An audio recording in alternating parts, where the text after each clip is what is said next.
Your boss asks you to stay late again. You already have plans. You already said yes to something else tonight. And yet the word that comes out of your mouth is not the one you meant to say. You meant to say no. You said yes instead. Why? You tell yourself it's professionalism. You tell yourself it's just being a team player. But watch what happens in your body the moment the request lands. Your shoulders tighten, your breathing shortens. Something in you goes on alert before you've even had time to think. That is not politeness.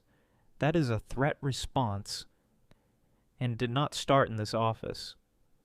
Psychologist Stanley Milgram spent years studying what happens to ordinary people in the presence of authority. In his famous experiments, participants were told to administer what they believed were painful electric shocks to another person, simply because a man in a lab coat told them to continue. 65% of participants went all the way to the maximum voltage, not because they were cruel, not because they agreed with what they were doing. Many of them protested out loud while their hands kept moving. Their voice said stop. Their body kept going.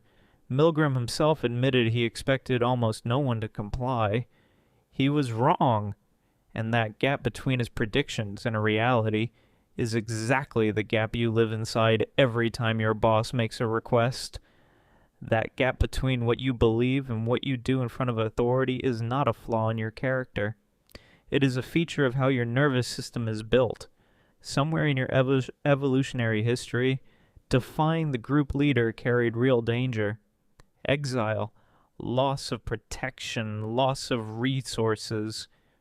Your brain still runs that old software, even in a modern office with fluorescent lighting and a shared calendar app. There's actually a name for what you're doing. Psychotherapist Pete Walker identified it as the fourth trauma response, alongside fight, flight, and freeze. He called it fawn.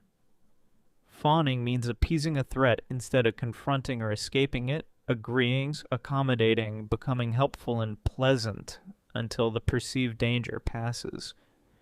Most people have never heard of this fourth response because fight, flight, and freeze get all the attention. But fawning may be the most common reaction to authority in the modern workplace, precisely because it looks so much like professionalism from the outside. Here's what actually happens in your head in the 3 seconds after your boss makes a request.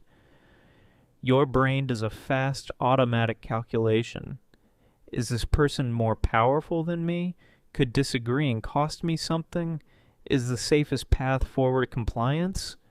This calculation happens faster than conscious thought. By the time you notice you're speaking, the decision has already been made somewhere underneath your awareness. Robert Cialdini, who spent decades studying influence and persuasion, identified authority as one of the most powerful psychological triggers of compliance. In his research, he found that people follow instructions from perceived authority figures even when those instructions make no logical sense. A uniform, a title, a tone of certainty. Any of these can be enough to override your own judgment. Your boss doesn't need to threaten you directly. Their position alone does most of the work, but there's a second layer to this, one that has nothing to do with your boss and everything to do with your history. Think back to the first authority figure you ever had. A parent, a teacher, someone whose approval determined how safe or unsafe your day felt. If disagreeing with that person led to anger, withdrawal, or punishment, you learned a lesson your body never forgot. Compliance keeps you safe. Disagreement is dangerous. That lesson doesn't disappear when you grow up. It just changes costumes. Your boss becomes the new authority figure, and your old wiring activates all over again. This is why saying no to your boss can feel disproportionately terrifying compared to saying no to a friend. A friend feels like an equal.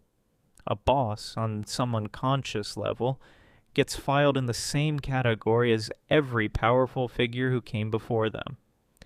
Your rational mind knows the stakes are usually small, a missed evening, an uncomfortable conversation.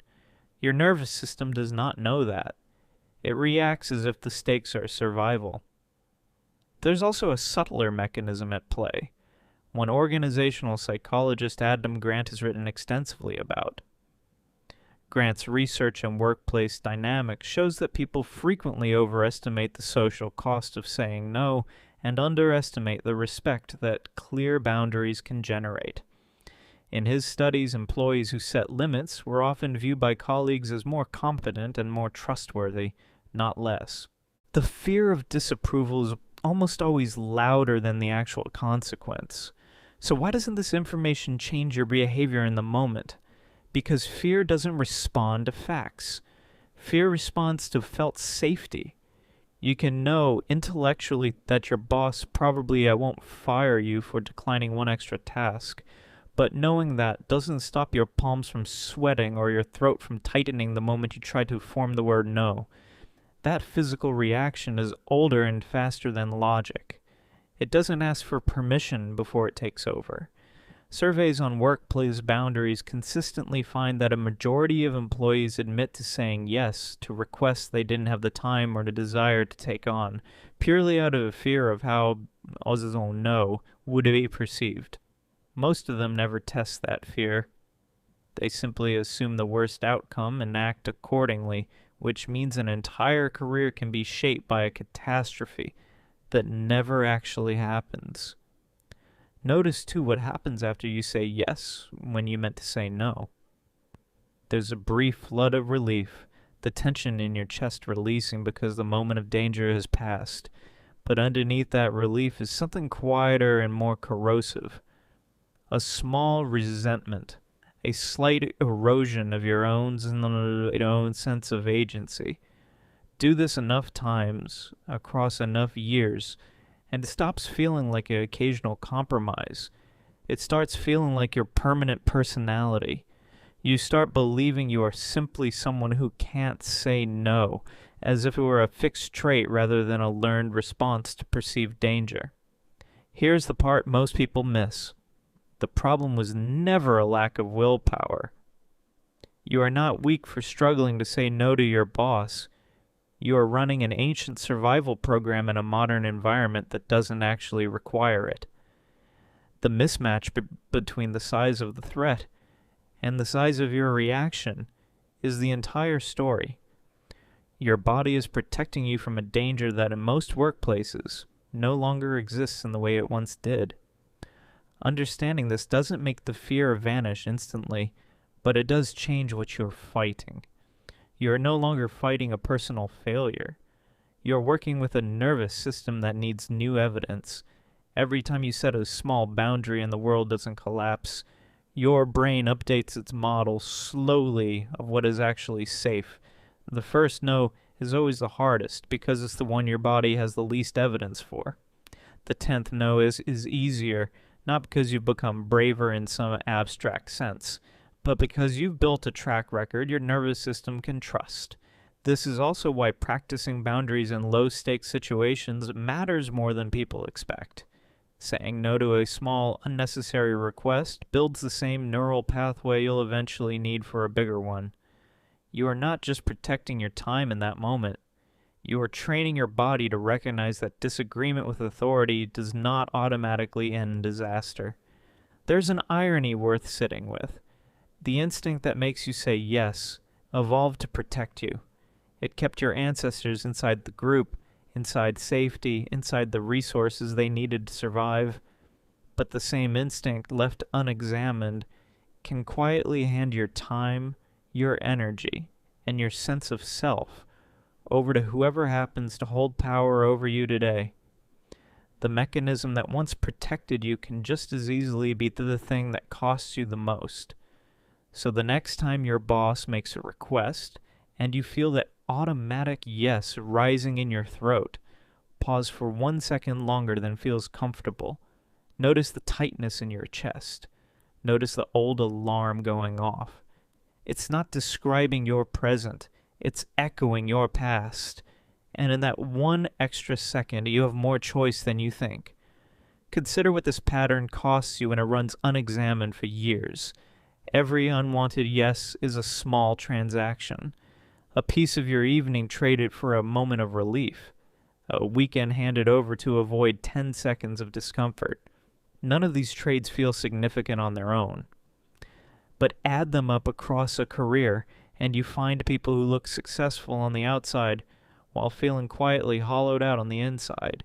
They kept every deadline. They rarely said no.